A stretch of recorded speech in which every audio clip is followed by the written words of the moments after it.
Midnight Bulletin presents Fantasmacomm, written and read by TF Ahmad. 1. Kay's turn signal clicked like a metronome as she gazed out of her windshield at the red light. The intersection was empty, but she waited anyways, her mind as blank as the street before her. When the light turned green, she smoothly turned right. Barely a car passed her on the gloomy Sunday afternoon. Of course it had been gloomy, she thought, as she changed lanes. She dared a glance at her husband in the passenger seat. Adnan was staring out the window, his breathing even as if he was asleep. He might as well have been asleep. Since their son's death last week, Adnan hadn't entirely been there, so to speak. The funeral had been a solemn affair. Dozens of family and friends had gathered around the grave, their hands folded in prayer led by the imam. Kay had listened with detached attention. She wasn't sure if she was a believer in God anymore, but the rhythmic sounds of Quranic verses had always given her a sense of comfort. Strange that now she just wanted the imam to get on with it. That was an appropriate funeral, Kay said, trying to sound nonchalant. Adnan scoffed. Appropriate? I don't think my parents would have thought so. They wanted to bury Haroon the day after he died. Instead, we had to wait a week. I told them it was because of the autopsy, Kay said, sighing as she eased off the brake. They insisted on an autopsy. I know, Adnan said. All the good it did us. He's still dead. Kay pressed her lips together, as if she needed reminding of that fact. Haroon had only been 11, his mind occupied with the thoughts of boys his age on the day he died. He had been in the bathroom, getting ready to see The Last Jedi with Adnan and Kay. She had been in her bedroom, carefully clasping a chain around her neck, when she heard a thud from her son's bathroom. She raced towards the noise, finding Adnan already pushing the door open. Her son was on the floor, and he was totally unresponsive. They called 911.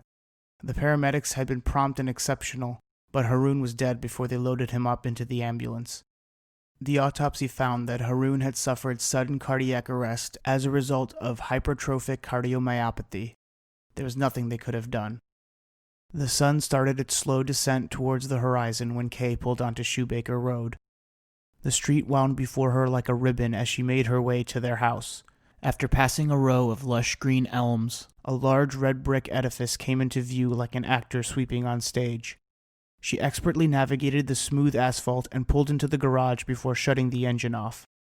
They both sat in the car in silence for a minute, as if the prospect of actually reaching home hadn't occurred to either of them. Kay was the first to move. She opened the door and headed into the house. She walked into the cavernous kitchen, only to be greeted by Liana, the cook and one of only 2 staff members at their house. Mrs. Roy, the corpulent cook said as she stood up from her seat at the kitchen table. It's good to see you again. Though Liana had been at the funeral, she had left much earlier than the rest of the guests. Along with Halima, the maid, Liana had come home to change out of her mourning clothes and into more casual attire. She had a clean white apron over her dress. Kay had always marveled at how her apron never seemed to get a stain on it, as if she were impervious to messes. Good to see you too, Kay responded. Adnan pointedly said nothing, passing the pair and leaving the kitchen. Kay would bet the entire house that he was heading towards his office. He always spent a lot of time there, but Haroon's death seemed to increase his isolation. Kay didn't like it, but she said nothing. Everyone had to cope, after all. Only she wished she didn't have to cope alone. It probably wasn't healthy for the two of them to spend so much time apart at this time. But it wasn't the physical separation that irked her the most. It was the fact that Adnan had seemed to find a way to cope with Haroon's absence through his work, and she had not. She worked at the front desk of an art gallery. Adnan had degrees in both software programming and mechanical engineering. He had found a way to combine both skills working for a company that designed software for engineers and architects. He often spent hours in his office working on his large computer setup, the dual monitors constantly in motion. His work was his solace. Kay drove to the Larson Center for the Arts 4 days a week and sat behind an antiquated computer for 6 hours, then came home to a large empty house. She had spent most of the last week lying in bed. Mrs. Roy? Liana asked, a note of concern in her voice. Can I get you anything? Kay sighed and sat down at the table. Just a sandwich, please. What would you like on it? Kay waved her hand dismissively. Anything. Cheese, bread, meat, veggies. I trust you. Liana nodded and went about her task. The sounds of activity from the kitchen brought a certain vitality to the day. Kay looked out the window towards the road, noticing for the first time just how empty their front yard was. Grass stretched towards the horizon, and the gathering dark made her feel more alone than she'd felt all week. Her brow tightened when she saw a pair of headlights turn onto the driveway and glide towards the front of the house. Soon after, the front door opened with a click. Miriam and Mansour Roy entered the house, their voices low as they spoke about something Kay couldn't hear. They approached the kitchen slowly, their advanced years hampering their movements noticeably. Adnan's parents had lived with the couple for almost a year. Adnan had been trying to get them to move out of Boston to the Midwest for years, but his parents had struggled with leaving their adopted home of 30 years after arriving from Karachi in the 1980s. They were finally convinced when both Miriam and Mansour fell and broke bones within a week of each other. They arrived with slings on opposite arms and very few possessions, but they fell into living in the 6,000 square foot home easily, considering they had spent a majority of their lives in apartments. Mansour was the first to approach. He placed a plastic grocery bag on the table and rested his hand on Kay's shoulder. "How are you holding up?" he asked, his voice deep with the gravitas of a patriarch. "Fine," Kay said. "What's this?" she asked, teasing the bag out of her father-in-law's hands. He let her open the bag. Inside were 2 large packages of vanilla stroopwafels. "I know these are your favorite snack to have with tea," he said. "I figured since we were running low, I'd pick some up." Kay managed a smile and a thank you. It was a sweet gesture, but she hadn't told her parents-in-law that she was avoiding sweets because of a sharp rise in her weight over the past few months. Nor did she tell them that she had been drinking less tea lately, preferring the hard bite of whiskey. "I'll put the kettle on the stove," Miriam said as she approached the kitchen. Liana, as if on cue, emerged to place a pastrami and cheese sandwich in front of Kay. "I'll put the water on," she said. "Can I get either of you anything to eat?" They both declined and sat at the table before Kay. Another solemn silence gathered over the group, and Kay wondered how much longer she'd have to endure prolonged silences with others. "Is Adnan in his office?" Mansour asked, opening one of the packages of stroopwafels. "I believe so," Kay said. "What do you suppose he's doing in there lately?" Miriam said. "He told me his company gave him 4 weeks bereavement and all but ordered him to stop working." Kay shrugged, though she had wondered that herself. Adnan was known to start side projects all the time, especially when work was slow. He had once, several years ago, tried to construct a complicated rotating solar array in the backyard. He had wanted the house to operate off the grid ever since they moved in, but Kay wondered why he didn't hire a specialized company instead. She knew they existed. She had looked up several. It wasn't like they would be saving any money by building it on their own. In fact, the aborted project likely cost more. Adnan had constructed an outbuilding in the backyard for him to use as a laboratory and workshop at considerable expense. She would look out of their bedroom window at night and see the lights in the workshop windows blazing with a fiery intensity. It looked like an abandoned boat on the horizon in the middle of a dark ocean, its mad occupant pacing back and forth. That was to say nothing of the strange books and documents he read. In the last week, Adnan brought his tablet to every meal and would read out of the corner of his eye. He would scroll through large blocks of small text with his pinky, often neglecting his dinner and typing furious notes. The tap, tap, tap of fingers on the screen seemed to echo constantly in Kay's head. "Well, whatever it is he's working on, I'm sure he'll abandon it pretty soon," Mansour said. "He's always needed a distraction." And that's the problem, Kay thought. When Liana placed the tray of tea on the table, Kay furiously filled her cup with sugar and milk before her in-laws had a chance to lift their hands. If she was going to drink tea and eat sweets, she wanted it to matter. "Yes," Miriam chimed in. "He'll be out of that office soon." Kay agreed, but she hid her surprise at Miriam's tone. She spoke so knowingly, in a manner she hadn't ever spoken before. Kay was unsure why that worried her. 2. Adnan did not leave the office soon, as Miriam had predicted. It had been 4 weeks since Harun's funeral, and Kay's reclusive husband seemed to only deepen his distance. He slept beside her for only a few hours a night.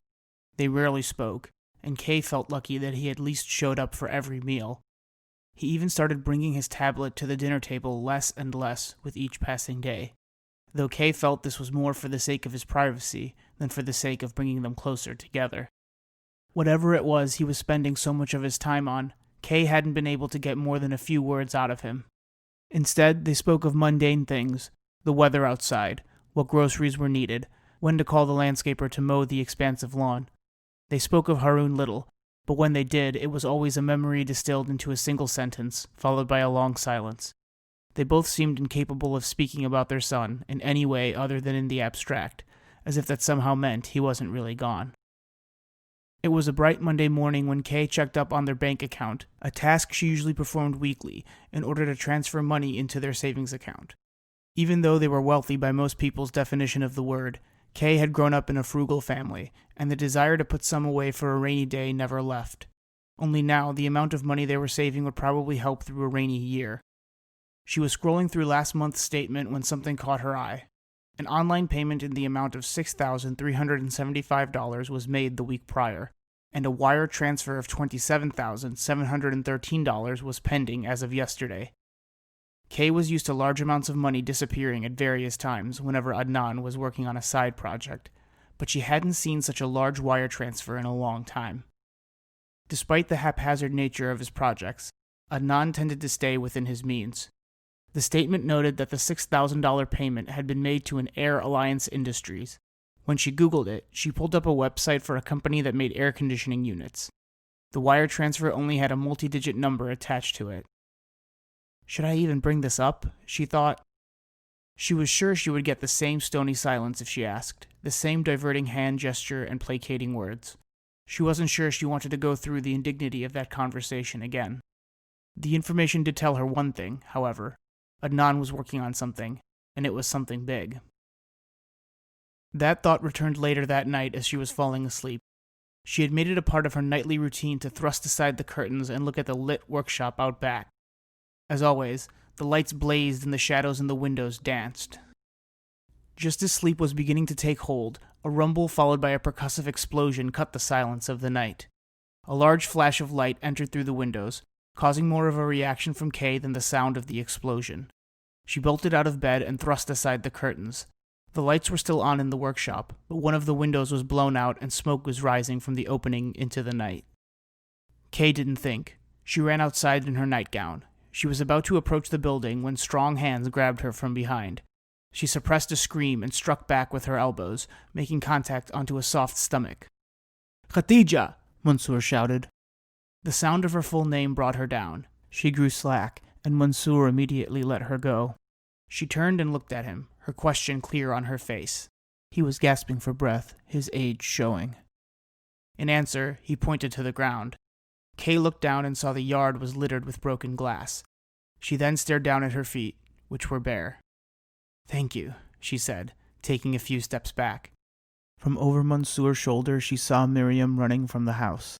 At the same time, Mansour called out Adnan's name. Kay saw the staggering form of her husband stumble out from the workshop's front door. She almost bolted again, but let Mansour, who was wearing thick-soled slippers, advance towards the wreckage. Adnan reached out for his father, and with his help, walked away from the smoking building.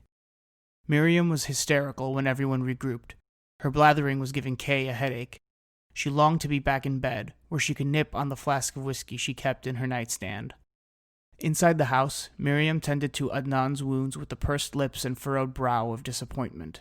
His wounds were minor. He had a few small cuts on his hands and face, and part of his left forearm had a minor burn on it. The hair was singed away, and the bright pink skin made his arm look like the map of some far-flung island nation. "What were you doing in there?" Kay asked, her eyes on her husband's burnt arm. Adnan was silent, but he looked at Kay's face with a somber expression. The apology was clear in his eyes, and Kay thought she knew what he was going to say before he spoke.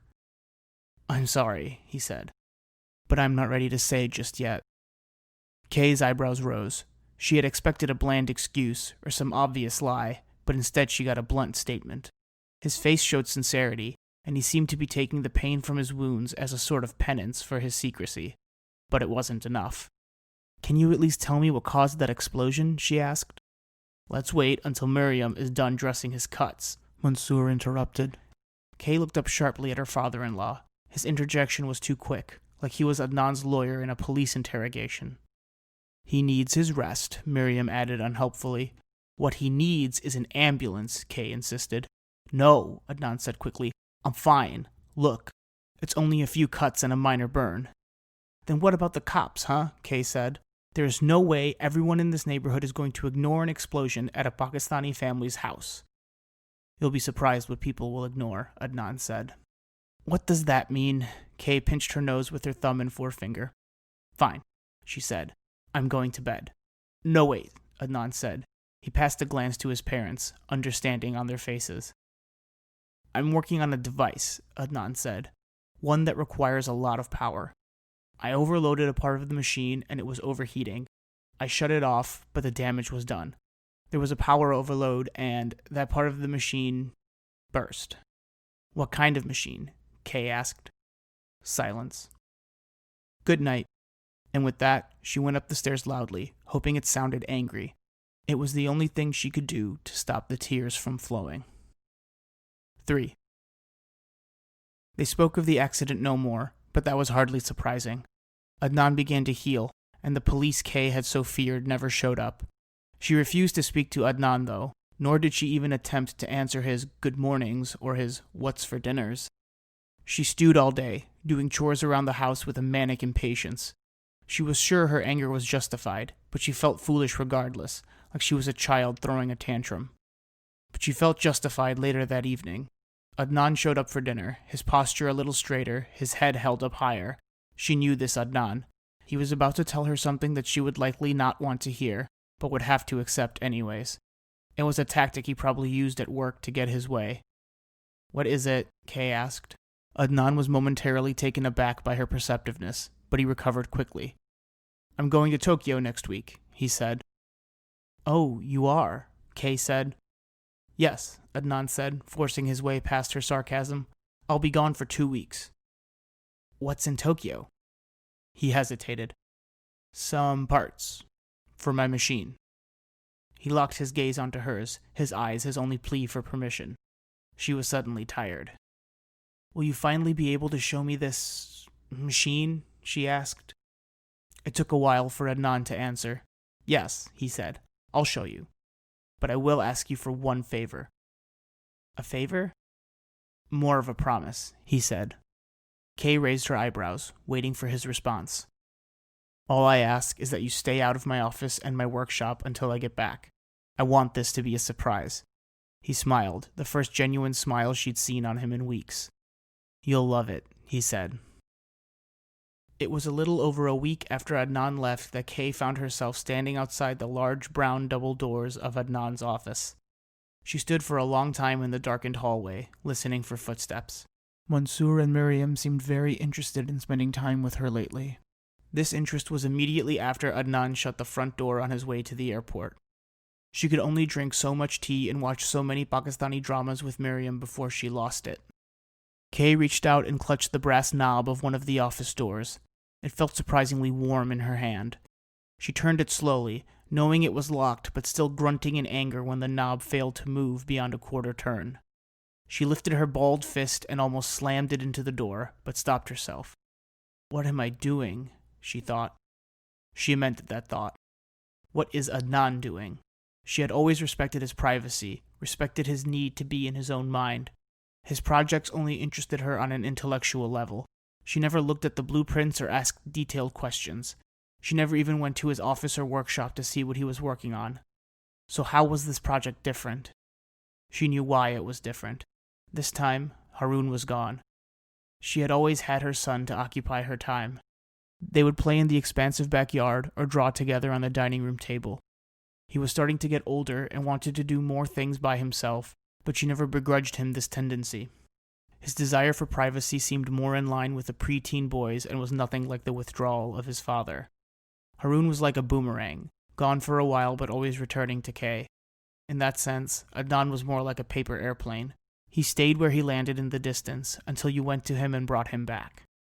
She tried the door again, this time using all of her strength. This house is old, she thought. This door should be rotting in its frame. She put her shoulder on the door and pushed. After 30 seconds of sustained effort, she stopped. She was panting, and her eyes were filled with tears. She felt a loneliness so total that she was struck breathless. It was as if she'd been shot into space without a suit, the empty blackness choking her. She turned the hall light on and got control of her breathing. Don't lose it, she thought. Focus. Think. An idea came to her. She turned off the light and made her way down the hall. She slipped through the living room and dining room, careful to avoid Liana doing the dishes in the kitchen. She padded up the stairs. She was unaware why she was being so careful. This was, after all, her house. It was when she passed Miriam and Mansour's bedroom that she realized why she was being quiet. She didn't want them to know where she was going. She went to the end of the hall and entered her bedroom. She walked to the wall opposite the bed and entered the walk-in closet. She went to the back wall and pushed aside the clothes, revealing a door. She pushed it open. Beyond the opening was darkness. She fumbled for a light switch and thumbed it up. The opening before her lit up, revealing a descending staircase. Adnan had added this staircase so he could easily slip into his office in the middle of the night. There were evenings when Kay would lie in bed and hear the distant click of the closet door as Adnan entered the bedroom and quietly slipped into bed beside her. He had never hidden the staircase's existence from her, but she was unsure if her in-laws knew about it. She was surprised she had been able to use the passageway at all. She had expected it to be locked, just like Adnan's office door. The stairs ended at another door, this one larger. She pushed on it, as she saw no knob. The door swung into the office. When she closed the door behind her, she saw that it was one of the large bookcases that lined the walls. Adnan's office was cavernous. A bank of shelves lined the wall where she had emerged. On the opposite wall, she saw the locked double doors she tried earlier. A large desk sat in the center of the room facing the adjacent wall. She could see Adnan's workshop out the window, a monolith against the trees beyond. She began rifling through the drawers, surprised to find them all unlocked. She wasn't exactly sure what she was looking for, but she knew when she found it. In the top right-hand drawer underneath a stack of unused index cards, she found a key. It was old and tarnished, like a dead star hanging in space. She exited the office the way she came, fully aware that she was about to break the promise she made to her husband. She approached the workshop door and fit the key into the lock. She met little resistance and opened the door with whisper-quiet ease. She shut the door behind her and turned on the light. A few large tables lined the perimeter and center of the room, their tops covered in electrical components, computers, and loose papers. There was a door at the end of the space which was locked when she tried to open it. It was like a set dresser had been told to make this room look like a scientist's lab in a science fiction movie.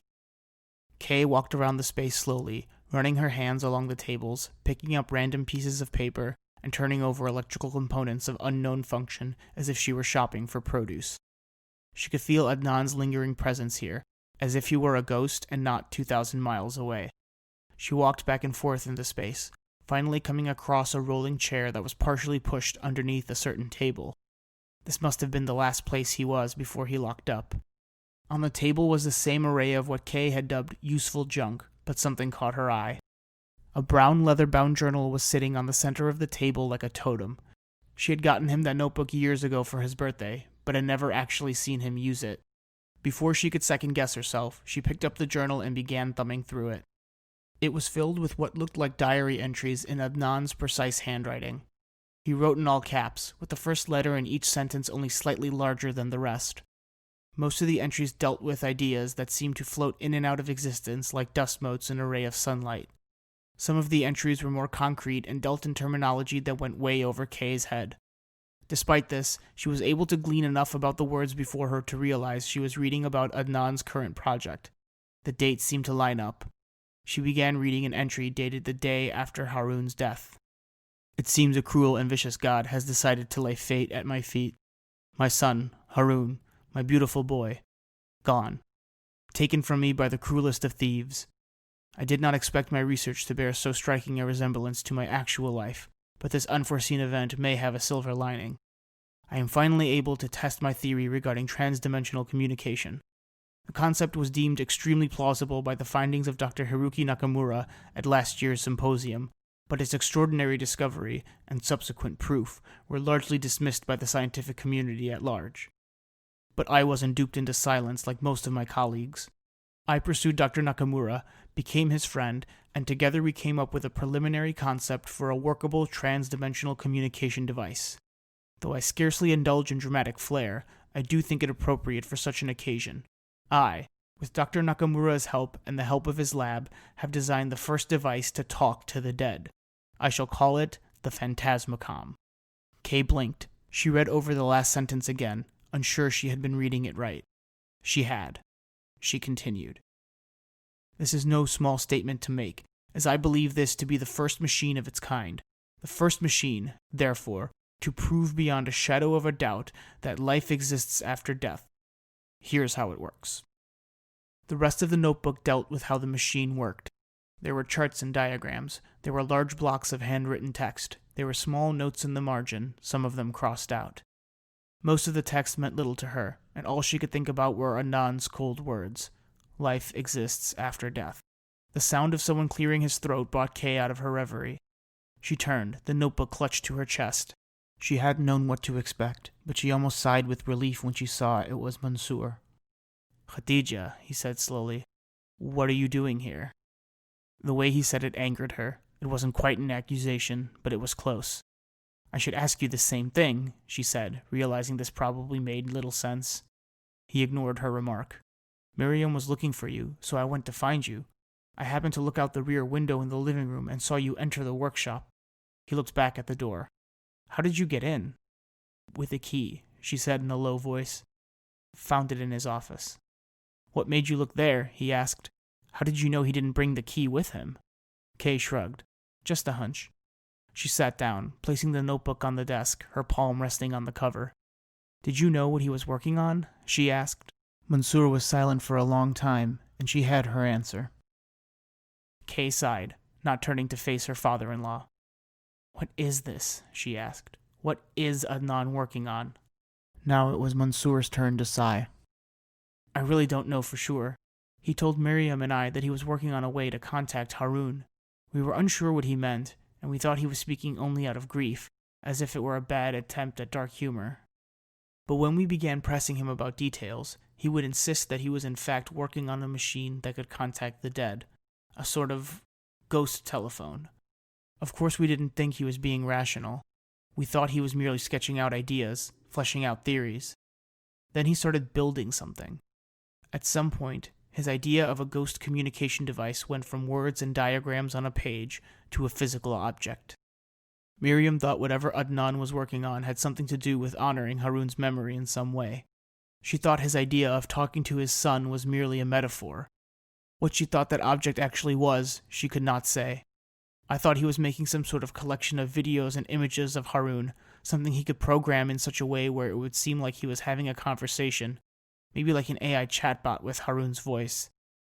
But, Kay interrupted, knowing that word was coming. But the more I spoke to my son, the more I realized this wasn't some metaphorical object. He was serious about speaking with Harun directly. The amount of time he spent here, the deliveries of large packages that must have come at an enormous expense, God, the trip to Tokyo, all of this seems to point to the fact that whatever he is building is real to him. But he can't succeed, Kay said, her voice breaking. Harun is gone, Mansour said. I know. The sun drifted across the sky in its lazy arc in the time they had spoken. When Kay entered the workshop, the sun had warmed her through the windows. Now she sat in a growing darkness, unable to make sense of the information before her. Why didn't you tell me what he was working on? She asked. Why the secrecy? Why the hesitation? Because, he said. Adnan told us to keep quiet. He said that he wasn't willing to clue you in on the project until he was sure it would work. Kay recalled the last time she had seen Adnan. He had assured her that she would love the project, and his smile was so genuine that she had believed him. Now she wasn't so sure. It's getting late, Mansour said. Let's go inside. As they walked out of the workshop, Kay took a last look around, her eyes fixed onto the locked door on the other side of the room. Whatever Adnan had actually been building, it was likely behind that door. It could be anything, look like anything. It certainly could not contact the dead. Despite this, she was frightened. Not for herself, but for Adnan. What could possibly possess her clear-headed husband from entertaining the theory that speaking to the dead was possible? It was that thought, followed by another that kept her up that night. If Adnan could speak to Harun, then where exactly was her son? 4. Mansour and Kay had come to an agreement not to speak further about what had happened in the workshop. He would not worry Adnan with Kay's broken promise, and she would not pester Adnan about his project. Kay reluctantly agreed to these terms, fearing that any mention of the so-called Fantasmacomm would cause a spiraling argument that would end with Kay questioning her husband's sanity. She was not prepared to address those feelings. Not yet. Fortunately, Adnan was still a few days away from departing Tokyo. Kay spent those days in endless distraction. She pulled a dusty box from the attic filled with old Nancy Drew novels. She had kept these for over 20 years, and read 2 of the mysteries before she became bored. She gardened for the first time since Harun's death, planting Queen Anne's lace in the front garden. She studiously avoided the backyard. She even sat down with Miriam to watch a trashy Pakistani drama about someone breaking off an engagement or something. In fact, she almost completely forgot about Adnan's project until he returned in his gray Porsche followed by a massive U-Haul truck. He didn't even stop at the front of the house, instead leading his cargo down a paved road to the right of the house that wound around the back of the property. Kay felt a wave of anxiety wash over her as she listened to the roar of the engines out back. She was sure Adnan would unlock his workshop and find some evidence that she'd been there. Had she placed his notebook exactly where he'd left it? Would he notice that any of his electronic components were out of place? She didn't think so, but she was still scared anyway. Kay went back to their bedroom.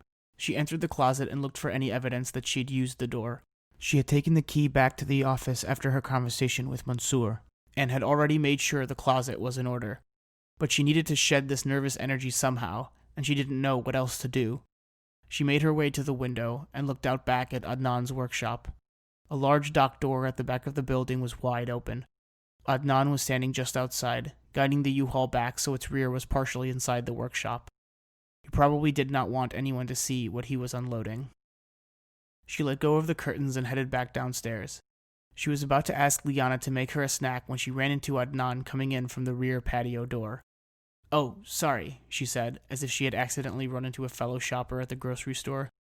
"Kay," Adnan said, an unusual jubilance in his voice. "It's good to be back." He grabbed her in an embrace, something he hadn't done for a long time. He usually had to be coaxed into a hug. "It's good to see you too," Kay said. She leaned into him, placing her head against his shoulder. He smelled of sweat and hastily applied cologne. "How was Tokyo?" she asked, pulling away from him and heading to the kitchen. "Confusing," he said. "The streets are a maze, and most of the signs aren't in English." Kay entered the kitchen and asked Liana to put the kettle on. She settled into a seat and was surprised to find Adnan take the chair opposite her. He looked at her with a childish smirk, as if he knew a grand secret and couldn't wait to tell her. She smiled back, but couldn't help feeling uneasy at his sudden change in attitude. He had been so sullen and withdrawn before that she felt she was mourning for 2 souls instead of 1. Now it appeared a switch had been flipped. What had he gotten in Tokyo? Was it the final component he needed for his infernal project? They sat at the kitchen table, drinking their tea in relative silence. This time, the silence came as a relief. Adnan spent the rest of the day bouncing back and forth between his office and workshop. Kay spent the rest of her day in the slowly darkening bedroom, reading Little Fires Everywhere by lamplight and taking sips from her flask. The whiskey burned in her throat and settled into a warm pool in her belly. Usually this feeling brought pleasure and escape, but this time it brought only discomfort. It felt like her stomach acid was waging a war with her stomach lining. She didn't quite feel like throwing up, but she knew she would if she kept drinking. She looked at her phone and saw that it was approaching midnight. Adnan was still in his workshop. She put the flask away and placed the book on the side table. She was reaching for the lamp switch when the light flickered. She blinked, thinking her brain had short-circuited. She tested the switch, turning the light off, then on, then off again. She settled under the covers, confident that she was just tired and needed to get some sleep. Only she couldn't fall asleep. She sat up and switched the light on again. The low-wattage bulb didn't provide much in the way of illumination. The far corners of the massive bedroom were completely in shadow. She couldn't even see the door to the hallway from where she lay. The lights flickered again and Kay almost screamed. She threw the covers aside and went to the window. She saw Adnan's workshop lit up like a lighthouse. She turned from the window, determined to investigate. She approached the workshop in a straight line, but found herself slowing down. A low hum emanated from the building, steady and percussive. The sound wasn't loud, but it somehow seemed to bore into her head. She felt like her brain was rattling around in her skull. Kay shook her head and approached the nearest window. She peered inside and saw no one. She entered as quietly as she could, the buzzing rising in intensity. The workshop was still as messy as it had been on her previous visit. In fact, it looked like Adnan had acquired even more junk whilst abroad. Kay cast a fleeting glance at the leather-bound notebook on Adnan's desk before heading straight for the door at the far end of the room. She grabbed it with hesitation, feeling a vibration in the knob that traveled up her arm and into her shoulder. She let go as if shocked, but then placed her hand around the knob once more. She held it there like a bizarre handshake. The vibration was starting to travel to the rest of her body, and she let herself get used to it before giving the knob a gentle twist. Lock. Of course. She leaned forward, placing her ear to the door. At first all she could hear was a louder humming, but then she discerned a voice in that noise. It was Adnan's. It was hard to hear what he was saying, but it sounded like he was having a conversation. How could he even carry on a conversation with his machine making so much noise? Kay quickly realized that while the machine's buzzing was irritating, it wasn't exactly loud. She could hear Adnan distantly, and she was sure the door was blocking more sound than the humming. The humming was more of a sensation, as if she were waiting for an emerging train on an ill-maintained platform. She pressed her ear closer to the door, but her attempts to make out the words were fruitless. It reminded her of when she used to live in an old apartment building during college. She could always hear her neighbors above, below, and to the sides of her carrying on conversations, but she could never identify any of the words. Adnan's words were starting to get louder, but it was like radio static that got louder without the signal getting any clearer. The speed with which he spoke also increased. Gradually, Kay was able to make out some words. No, no, no, no, no, no. An icicle of fear lodged in her chest. She started to back away from the door, Adnan's increasingly desperate tone working on her nerves. She heard a loud metallic thud, followed by Adnan screaming, "Fuck!" She backed away from the door, keeping it in her sights as she hastily made her way towards the exit. She ran back into the house, not caring if Mansour or Miriam saw her. She was in bed for only 5 minutes before she heard the closet door swing open. Adnan made his way to the bathroom to wind down before climbing into bed beside her. She hoped her even breathing was convincing. She couldn't stop her heart hammering in her chest. Kay stayed in bed as Adnan woke.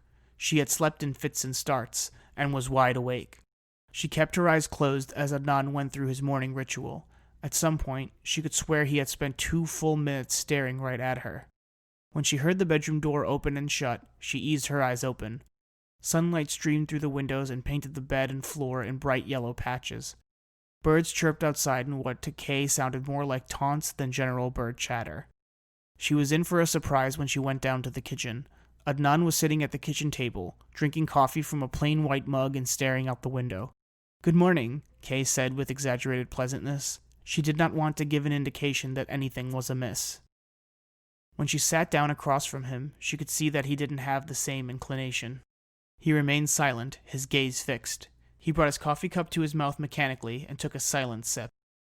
Kay was about to repeat her greeting when she saw Liana exiting the kitchen out of the corner of her eye. She saw that the cook's mouth was in a thin line. She placed a full cup of coffee down in front of Kay and walked away without a word. "Adnan?" Kay asked, fear entering her voice. She wasn't sure how many more mood swings she could take. She had despised his sullenness and isolation. Then she grew worried at his sudden jubilation the previous day. Now she was sure something was terribly wrong. "Did you think we were bad parents?" The question so startled Kay that she burnt her lip on the hot coffee as she brought it to her mouth. "What?" "Were we good parents to Harun?" He turned to face her. His eyes were devoid of any emotion. There was only one time she had seen that look on her husband's face. It was the moment when the paramedics had announced Harun's death. An explanation sprang to Kay's mind then. Adnan must have been sure his machine was going to work. He tightened the final bolt last night, fired up the Fantasmacomm, and had been utterly crushed by its failure to talk to Harun. Kay's face softened, and she reached out and grasped Adnan's hands firmly with hers. "We were exceptional parents. You know that." Adnan's gaze grew some life, and his eyes started to water. Kay squeezed his hand harder, fighting back against her own blurry vision. They had had several moments like this, crying alone together. Only this time, Kay felt a deeper connection between them. "I need to show you something," Adnan said. Kay said nothing. "I've finished my project," he continued. "It's done. I'd like to show it to you tonight." "Tonight?" Kay asked. "Why tonight?" "It uses a lot of electricity. I prefer to use it at off-peak hours." Kay wanted to shake her head. She wanted to tell Adnan that she would rather get into the car and drive until it ran out of gas. She didn't want to see the machine. She didn't want to see Adnan's gruesome project. But she found herself nodding. One look at him, and nobody could have blamed her for accepting. 5. Kay was sitting on the couch in the living room, waiting for Adnan to return from his office. She was holding her phone, staring at the picture of Haroon that was her phone background. Every time the screen went dark, she tapped the power button to wake up the screen. She looked up when she heard steady footsteps emerging from the hallway. Adnan stopped and stared at her like a man who was about to enter a courtroom as a defendant. "Are you ready?" Kay asked, tucking her phone away. "Yes," he said. "Follow me." Kay followed Adnan to the workshop. She followed him inside, looking around as if it was the first time she had ever been there. She needn't have bothered, as she saw Adnan head straight for the locked rear door. He reached up and pulled at his throat. He came away holding a lanyard with a dark plastic disc hanging at the end. He raised it up towards a box on the wall next to the door. Kay heard a faint click and understood as Adnan pushed his way into the room beyond. This door could only be opened with an RFID tag. She followed him in, letting the door swing to a close behind her. The snick of the locking mechanism sounded strange and somehow final to her ears. Kay found herself in a small, dark room. The only light in the place came softly from dim, recessed lighting in the ceiling. She could only make out vague shapes and shadows, until Adnan turned the lights up. The room was roughly square in shape, with workbenches lining the perimeter. In the center was a large, opaque plastic sheet, the kind you'd find around a motorcycle parked on the side of the road during a rainy day. But this thing was much bigger than a motorcycle. Adnan crouched at a computer terminal on one of the benches. She followed slowly behind, staring at the plastic-sheathed machine. She was reasonably sure that this was the Fantasmacomm from Adnan's journal. Either that, or Adnan was working on a new medical device prototype, and she was the crazy one. Adnan was typing on the keyboard furiously, occasionally tapping and swiping at the touchscreen display. Kay's heart hammered in her chest as she approached, and she almost jumped when Adnan turned around to face her. He stepped forward and grabbed the plastic covering with both hands and slowly teased it off. "This," he said, tossing the cover aside, "is the Fantasmacomm." What Kay saw looked like a dentist's chair. There was a reclining seat with an extended leg rest and head rest up top, but that's where the similarities ended. There were electrical cables of varying colors and thickness snaking from the underside of the chair. A crown stood affixed to the headrest, and it didn't take an expert to see that this was meant to go around your head. From this crown, 7 red cables were attached to a large box on wheels, which looked like an old IBM computer from the 1960s. There were buttons, knobs, and screens affixed to this box. This seemed to be the main source of the humming. "What does it do?" she asked. Adnan sighed and ran his hand through his hair. He clearly dreaded this part. Well, he started. "It talks to the dead." Kay raised an eyebrow, not trusting herself to fake a stronger reaction. She hoped it conveyed the correct amount of confusion and incredulity. Adnan did not seem to notice. I know, it sounds hokey, and I don't have the time to go through how it works. It would take hours just to explain Dr. Nakamura's underlying theories. Just know that it works." He walked to the large box on wheels and pushed a few buttons. The whirring got louder before descending into a distinct pattern. It's able to scan other dimensions for neural activity. One of those dimensions is the realm of the dead, the so-called afterlife, if you will. For you see, when we die, our soul, if you want to call it that, leaves our body and enters a new spatial dimension, one without time. There the consciousness rests, and by searching for specific neural patterns, you can find an individual who has recently passed. I say recently because the soul signal starts to spread out and decay, making pinpointing individuals harder and harder. I could probably locate someone who died during World War II, for example, but I couldn't talk to Leonardo da Vinci or the Prophet Muhammad or Julius Caesar. Since Haroon passed away recently, he was pretty easy to find. Kay listened to this explanation with little attention. Whatever Adnan said, it was clear he fully believed every word. She considered him utterly lost. He saw the look on her face and softened a bit. I know this is very hard to believe. In fact, it might sound like madness to you. But you know my abilities. You know that if this didn't work, I would have abandoned the project months ago. I don't waste time on foolish endeavors. He was at least right about that.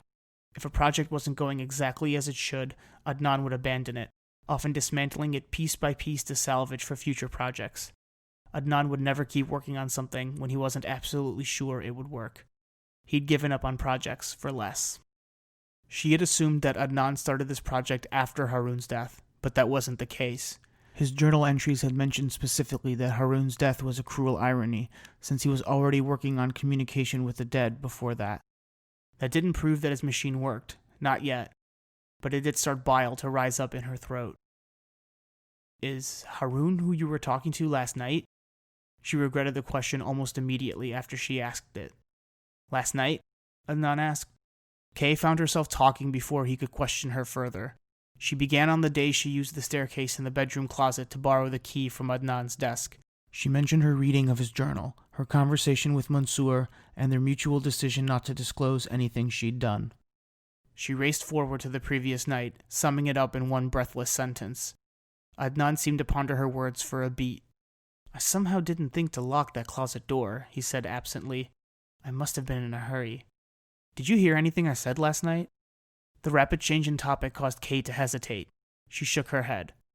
That buzzing, she said, pointing to the large box on wheels. It was so incessant that I could barely hear myself think, let alone make out any words. Then there is something I must tell you. I was talking to someone last night. I was sitting in that chair, wearing the nodes around my head. I had the central processing unit wheeled close to me so I could manipulate the parameters. I found Harun, floating in some nameless dimension, calling out into the void. I said something. He responded. We began speaking. At first he seemed lost, like someone groping through a dark forest. I was helping him along, helping him find my voice. I don't think he knew who I was at first, but slowly he started to realize it was me, his dad, his Abba. I told him how much I loved him, and that I missed him, and that I was sorry. He seemed confused about the last two remarks. He asked where he was. He asked where you were. He asked why we had let him go. It was getting harder for Adnan to speak and harder for Kay to listen. The sound of the machine wasn't helping either. It felt like bees were ricocheting inside her skull. He started speaking faster, he continued, so fast I couldn't keep up. It was like someone had pushed a fast-forward button on him. I screamed for him to slow down, and he eventually did, but something about his voice changed. Now, when he spoke, he seemed angry. I couldn't make out his words, or I don't remember them. His anger began to increase, and I started to get scared. I powered down the machine without saying goodbye.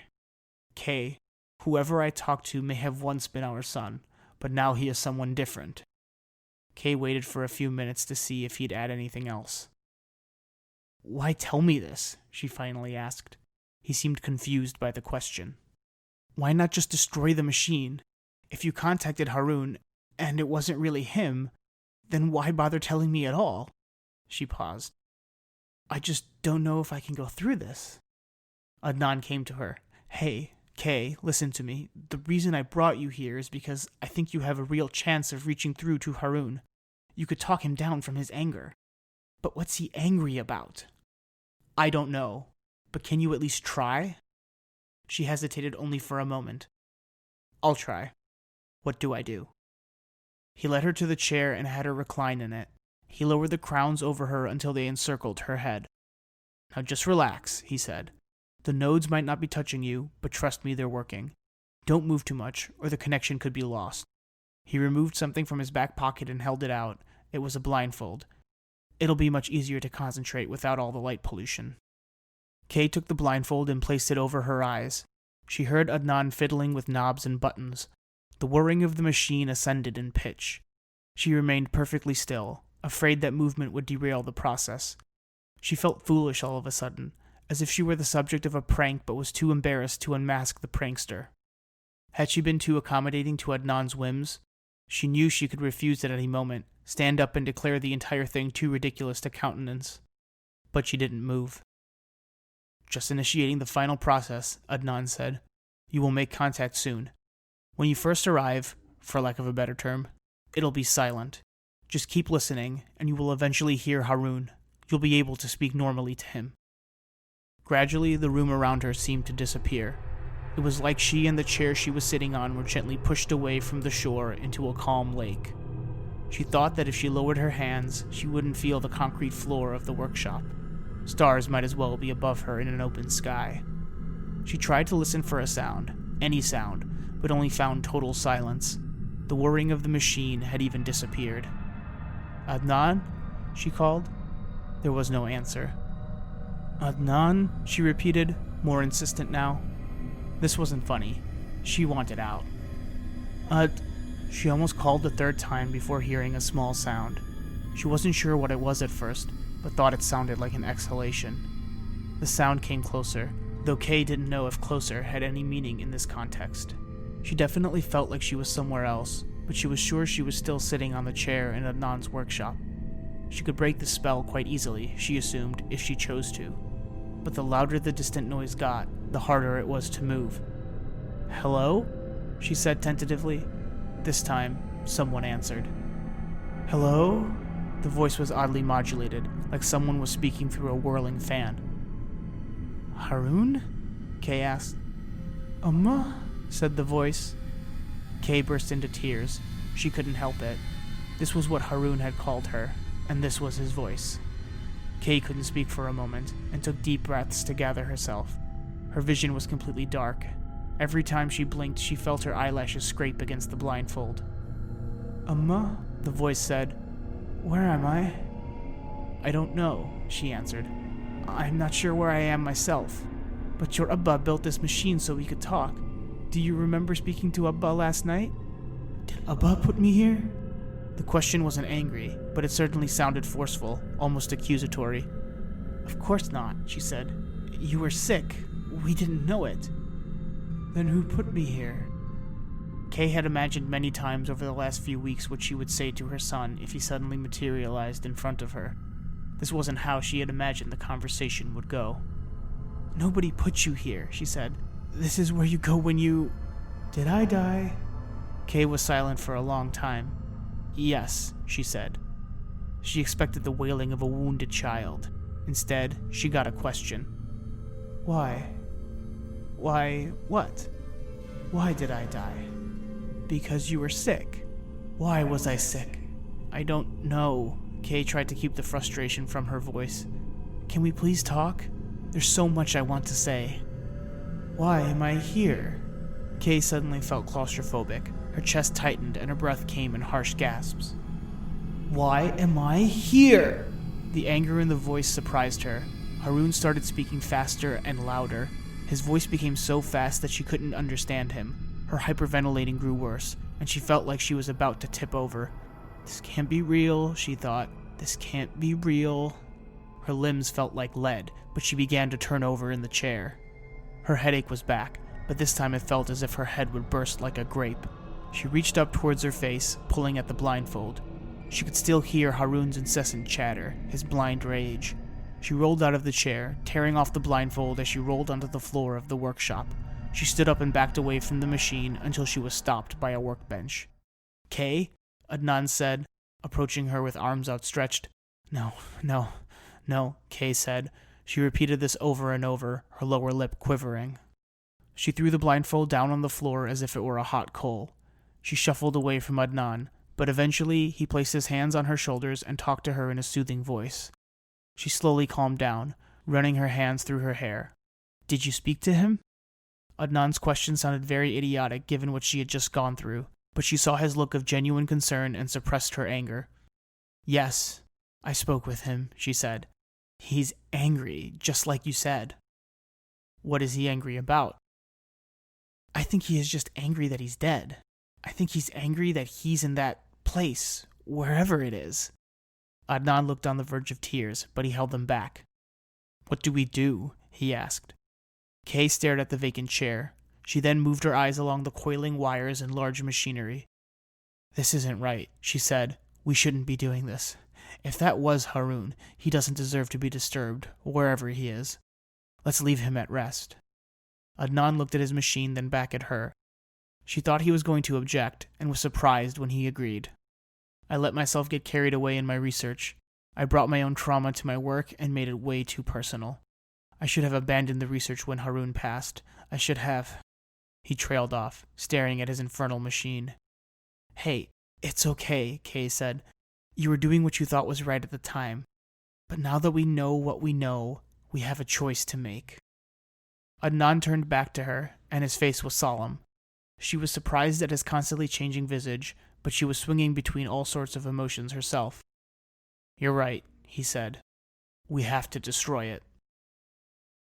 They spent the next few hours dismantling the machine.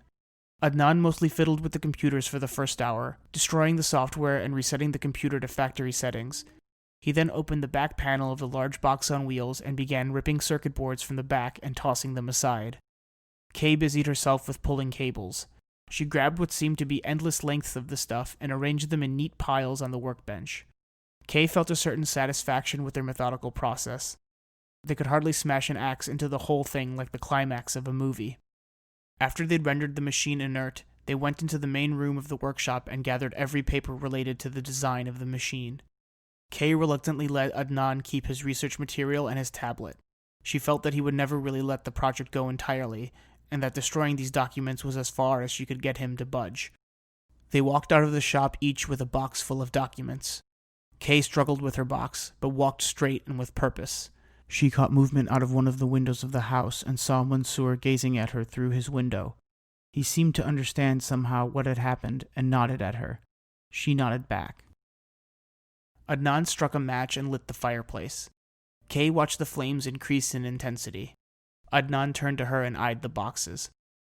You ready to do this? He asked. Yes, she said. I'm ready. They each grabbed handfuls of paper and fed it to the fireplace. Each time the paper caught the embers and curled into black ash, Kay felt herself inching towards a finality. She wasn't sure what that finality was, whether it was the edge of a cliff or a brick wall. She didn't doubt her actions one bit, but she couldn't let go of the feeling that Harun was somehow, somewhere close by, listening to the sound of the roaring flames with them.